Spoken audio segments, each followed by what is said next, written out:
Bonjour mes frères et sœurs. Le thème d'aujourd'hui revient à la parole de Dieu, revient à la repentance. Exode nous déclare, chapitre 20, c'est très important. Alors Dieu prononcera toutes ces paroles en disant, je suis l'Éternel, ton Dieu, qui t'ai fait sortir du pays d'Égypte, de la maison de la servitude. J'ai été fait sortir. Aujourd'hui, si tu as accepté ton Seigneur Jésus, tu es sorti du pays d'Égypte. Accepter, ce n'est pas un Jésus de commerce. Accepte Jésus, il te donnera des finances. Quand tu acceptes Jésus, tu as tout, la guérison. Mais il faut t'attendre à la guérison. Il faut faire confiance à Dieu, pas aux hommes. Dieu, autorité. Tu es homme de Dieu. C'est Dieu qui passe avant tout. Beaucoup se disent homme de Dieu. Lequel? Est-ce que tu es vraiment avec Dieu? Est-ce que tu es dans la présence du Seigneur? Beaucoup de pasteurs parlent de l'amour, parlent de la grâce. Est-ce vraiment tu cherches ton Dieu? Est-ce que tu le cherches avec une repentance?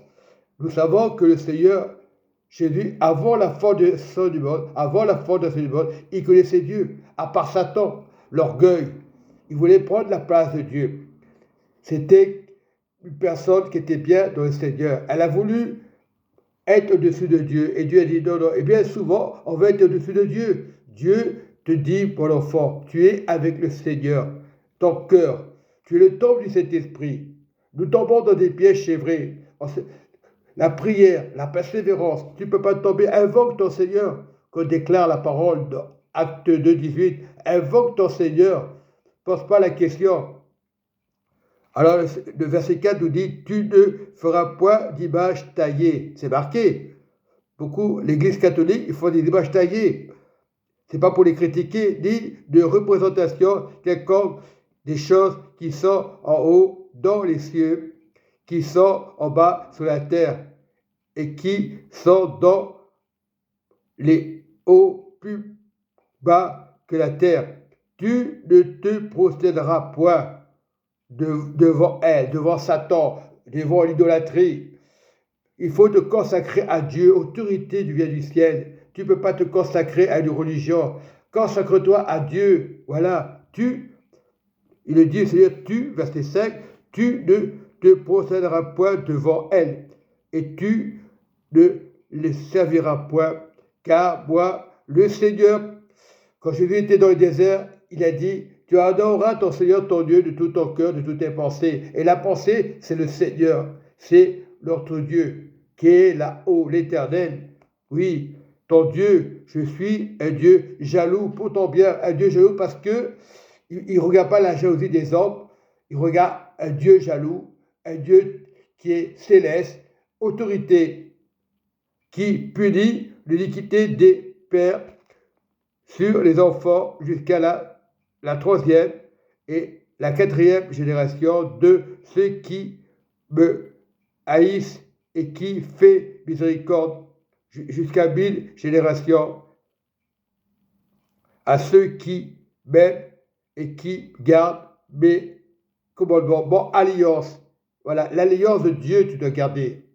Tu es sorti du ventre de ta mère. Tu as accepté de vivre sur la terre. Mais tu ne connaissais pas Jésus. Et aujourd'hui, Jésus te connaît. Donne-toi à Jésus. Jésus guérit. Le Seigneur, ton Dieu. Je suis ton Dieu qui te guérit. Si le Seigneur est venu à la croix, ce n'est pas pour s'amuser. Il a accepté pour que tu sois sauvé.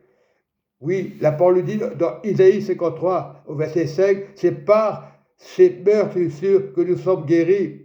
Il n'y a pas les meurtrissures des docteurs, du Seigneur, ton Seigneur Jésus. Il n'est pas compliqué. Que Dieu vous bénisse, que Dieu vous garde. C'est ça le prêche d'aujourd'hui. Il faut revenir à la repentance. Si tu étais chrétien, que tu as quitté, ne t'inquiète pas. Cherche une église, cherche à demander pardon, peu importe.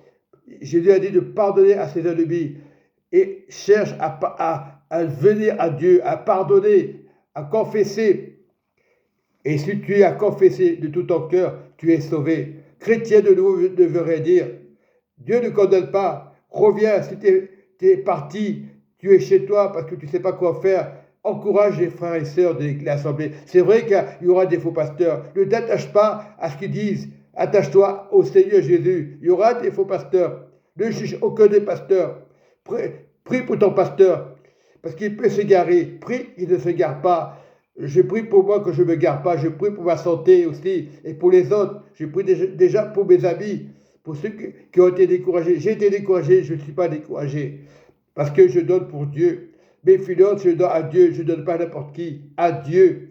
C'est Dieu qui décide. C'est Dieu qui donne le feu vert. Pas pour faire plaisir, parce que si tu fais plaisir, c'est une malédiction. Il faut éviter ces choses-là. Tu donnes vraiment pour le royaume de Dieu. Tu donnes Jésus un chemin. Il est la puissante main que tu ne vois pas. Voilà, attache-toi au Seigneur Jésus et tu verras que ta famille est sauvée. Prie pour ta famille. Ne condamne pas ta famille. Elle sera jamais sauvée. Ah, parce qu'elle n'est pas à côté de moi. L'assemblée, c'est toi, c'est ton cœur auprès de ton père, de ta famille. La repentance, il faut leur parler de repentance. Il faut leur parler qu'il y a des pasteurs, des vrais pasteurs. Il ne faut pas mettre les pasteurs tous à la rue.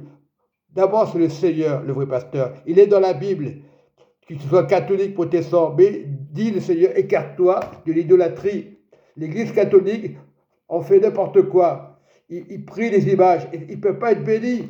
Dieu va les pardonner parce que ce n'est pas un Dieu qui va taper. Reviens à ton Seigneur. Ton Seigneur, il est pour les musulmans, il est pour les bouddhistes. Mais en Christ, c'est Christ qui donne la paix au lieu de critiquer les religions. Paix, paix, Yeshua, paix chez toi, paix dans ta maison, paix dans ta famille, paix dans le monde entier, paix pour les 8 milliards sur la terre. Dieu a tant aimé le monde. Il faut persévérer, invoque le nom du Seigneur et tu verras si ta famille ne vient pas. Tôt ou tard, l'abcès va se percer. Sois béni, vraiment dans le nom du Seigneur Jésus-Christ de Nazareth.